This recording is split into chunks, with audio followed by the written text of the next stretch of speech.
Hey hi everybody, I am Shri Rachindra Mundada और आप देख रहे हैं हमारा यूट्यूब चैनल से रचिंद्र मुंदड़ा क्लासेस। तो आज हमारे साथ एक बहुत ही खास मेहमान मौजूद है, Shivani Kasav. She is from Pune.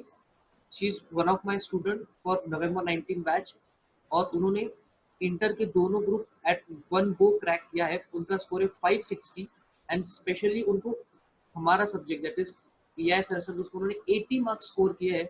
तो हमने सोचा कि क्यों ना उनको यहाँ पे बुलाया जाए और आपको थोड़ा सा गाइडेंस दिया जाए कि कैसे थ्योरी सब्जेक्ट में भी आप 80 मार्क्स को स्कोर कर सकते हो। So welcome Shivani to our channel and thanks for coming. Hello Shivani. Thank you, sir. Yeah so you are audible. Hello, yes, sir. Yes. तो शिवानी बताइए कि ये 80 मार्क्स लाने की जर्नी आपकी कैसे रही। थोड़ा कुछ आप स्टार्ट कीजिए, फिर हम आपको बीच में कुछ सवाल पूछेंगे। Okay, sir. So, EIS जो है वो अपना थियोरी सब्जेक्ट है, तो इसके लिए थियोरी सब्जेक्ट है तो उसके लिए हमको मतलब ऐसा नहीं है कि एक बार पढ़ने से हो जाएगा। तो उसके लिए हमको 2-3 बार पढ़ना पड़ता है। तो जैसे हमारी क्लासेस स्टार्ट हुई थी ग्रुप 2 की मई 15 से स्टार्ट हुई थी। तो उसके लिए फर्स्ट रीडिंग जो है हमारी मेरी मतलब जुलाई में खत्म हुई EIS की, क्योंकि थियोरी सब्जेक्ट है तो वो थोड़ा ग्रैब करने में थोड़ा टाइम लगता है। तो उसके बाद उसकी फर्स्ट रीडिंग जो है मेरी जुलाई में खत्म हुई EIS की, और सेकंड रीडिंग जो है मैंने वो सितंबर में की, क्योंकि अगस्त में मेरा ग्रुप 1 चल रहा था। तो उसके बाद मैंने सेकंड ग्रुप जो है वो मैंने सितंबर 1 से स्टार्ट किया है, जिसके लिए मेरे को 30 डेज लगे EIS का पूरा अच्छे से पढ़ने के लिए, लाइन टू लाइन। ओके। उसके बाद जो है थर्ड थर्ड रीडिंग या फिर सेकंड रिवीजन बोल सकते हैं, जो कि अक्टूबर में हुआ मेरा मॉक टेस्ट देने के बाद। मतलब उसके बाद मेरे को पता चला कि मेरे को और कितना पढ़ना बाकी है, और थियोरी सब्जेक्ट है तो उसको हल्के में ले नहीं सकते, और थोड़ा मतलब मतलब बहुत टफ सब्जेक्ट है, क्योंकि टर्मिनोलॉजी इसमें जो है थोड़ी हार्ड रहती है, खासकर EIS में। तो उसके लिए मेरी मतलब टोटल 3 रीडिंग्स जो है वो हो गई थी EIS की। उसके बाद एग्जाम से पहले एक दिन जो रहता है उसमें जो मैंने हैंड रिटन नोट्स बनाए थे खुद के लिए लास्ट डे के लिए, वो मैंने रेफर किए। तो ऐसे फिर हुआ। वाह, मतलब आपने अपने खुद के हैंड में नोट्स भी बनाए, ये भी काफी इंपॉर्टेंट चीज है। और इस EISSL पेपर के लिए आपने कुछ राइटिंग प्रैक्टिस भी करी थी या सिर्फ आपने रीडिंग करा था? राइटिंग प्रैक्टिस की थी, मतलब ऐसे फुल पैराग्राफ्स जो हम एग्जाम में लिखते हैं वैसे नहीं लिखा था, जो मेन पॉइंट्स रहते हैं मतलब जिसको एग्जाम में लिखेंगे तो हाफ मार्क्स भी मिल सकता है, तो ओके, वो मैंने मतलब लिख के राइट। मतलब not only in practical subject but also in theory subject आपको राइटिंग प्रैक्टिस करना जरूरी है। आपने टोटल ये जो EISSL का पेपर है इसको आपने कितने मार्क्स के लिए अटेम्प्ट किया? EIS का पेपर है तो ऐसे श्योर नहीं रहता है कि, क्योंकि कहीं पे भी मार्क्स कट सकते हैं, तो Correct. उसके लिए मैंने मतलब फुल 100 मार्क्स तक किया था पेपर अटेम्प्ट। मतलब 100 मार्क्स का पेपर अटेंड करने के लिए आपको राइटिंग स्पीड भी काफी लगती है। तो राइटिंग स्पीड इम्पोर्टेंस मतलब उसको आपकी थी पहले से ही, आपने उसको इम्प्रोवाइज किया, क्या बताना चाहोगे? मतलब ठीक ठाक स्पीड थी, बट नॉर्मल स्पीड थी, वैसे ही लिखा। बस उस टाइम जो ऐसे जल्दी लिखना पड़ता है, शॉर्ट में लिखना पड़ता है, करेक्ट, ताकि मतलब जल्दी सारा कवर हो जाए। बराबर। अच्छा, अब ये बताइए कि जो एग्जाम से पहले स्टार्ट होने से पहले आपको 15 मिनट पहले पेपर मिलता है, तो उसका यूज कैसे किया? 15 मिनट्स जो टाइम रहता है उसके लिए मैंने मतलब डिसाइड किया कि कौन सा क्वेश्चन करना है, कौन सा छोड़ना है। जिसमें क्वेश्चन 1 जो थ्योरी क्वेश्चन है कंपलसरी, उसको मैंने मतलब देखा ही नहीं, क्योंकि वो करना ही पड़ता है। वेरी गुड उसके बाद स्ट्रेटेजी। जो बाकी 3 क्वेश्चन रहते हैं उसमें जो मेरे को सबसे कम आता था, वो वाला छोड़ा मैंने। ओके, तो और मतलब ऐसे में भी वो जो स्ट्रेटेजी है, मतलब वो जो 15 मिनट है, वो आपने प्रॉपरली प्लानिंग कर ली उसकी, इसको करना कैसे आगे। प्लानिंग। राइट। तो मतलब जब एग्जाम स्टार्ट होती है तो आपका ध्यान सिर्फ और सिर्फ परफॉर्मेंस पे होता है, नॉट ऑन ये थिंकिंग कि क्या करे क्या नहीं करे।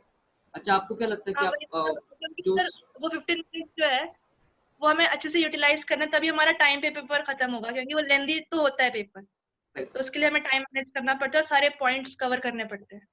अच्छा, MCQ को आपने टैकल कैसे किया, लाइक उसके लिए कुछ अलग से आपने रीडिंग करी, स्ट्रेटेजी क्या यूज करी MCQ? MCQ जो है ICAI कैसे पूछता है, मतलब बुक से पूछता है, वो कभी कभी डायरेक्ट लाइन उठा के भी पूछ लेता है। तो अगर एक बार अच्छे से थॉरो रीडिंग करेंगे हम लोग तो वो अच्छे से क्रैक हो जाते हैं MCQs, मतलब 28-29 मार्क्स तो मिल जाते हैं आराम से। तो मतलब अगर आपको अच्छा स्कोर करना है तो MCQ is the game changer, वो आना ही चाहिए ठीक से। अच्छा, और जो मैं हमेशा क्लास में कहता हूँ कि स्टूडेंट ने एग्जाम्पल लिखने चाहिए जो उनको याद आते हैं एग्जाम के टाइम पे, तो क्या वो आपके लिए अच्छा साबित हुआ था?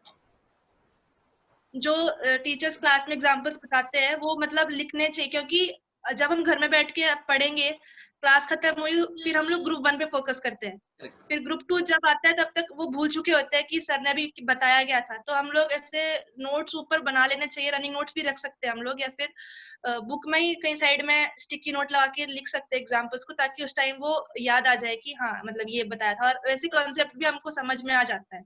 और एग्जाम में जो केस स्टडी वाले क्वेश्चंस रहते हैं जो कि एसएम में थे इस बार, ऐसे हमेशा रहते हैं। हाँ, तो उसके लिए वो कॉन्सेप्ट समझ आएगा तो ही हम उस क्वेश्चन को कर पाएंगे। करेक्ट है। मतलब आपने काफी थरो स्टडी करी है, ऐसे को कॉन्सेप्चुअली समझा है, और ईआईएस में आपने काफी ज्यादा आपने उसको रीडिंग करी है। अच्छा, आपने इंस्टीट्यूट का स्टडी मटेरियल का इस्तेमाल किया था कभी? जो हमारे जब मतलब कोचिंग्स चल रही थी हमारी, उस टाइम मैंने आपका स्टडी मटेरियल रेफर किया, उससे मेरे को सारा समझ आया, मतलब कॉन्सेप्ट क्या है वो समझ आया अच्छे से, क्योंकि आईसीआई मैट में समझ में वो पूरी लैंग्वेज होती है, उसमें अच्छे से एक्सप्लेन किया होता नहीं है उन्होंने।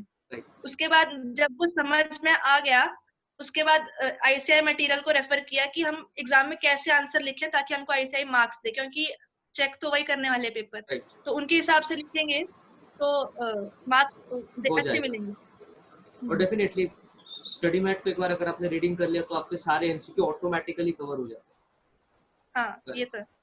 तो ये था सारा कुछ डिस्कशन हमारे ईआईएस एसएम के, जहाँ पे आपको मैसिव 80 मार्क्स मिले हैं। आई गेस आप इंडिया के टॉप 10 स्टूडेंट्स में से होंगे कि जिनको इतने मार्क्स स्कोर हुए in case of EIS SM, because as a faculty में बता दो it is very difficult to score such a huge score in a theory subject like EIS and SM, but वो आपने कर दिया, क्या है, दैट्स वेरी गुड।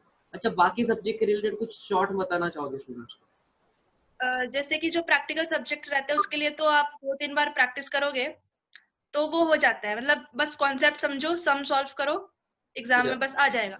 और थ्योरी सब्जेक्ट के लिए हो सके टाइम है, मतलब अगर नहीं है टाइम तो फिर 1-2 बार रीडिंग करेंगे तो भी चलेगा, बट अगर टाइम है, कोई एक सब्जेक्ट जल्दी कंप्लीट हो जाता है तो उसको आप रिटन प्रैक्टिस कर सकते हैं, जो मेन पॉइंट्स है जिससे हमें वो मार्क्स मिल सकते हैं, उन पॉइंट्स को लिख के। है।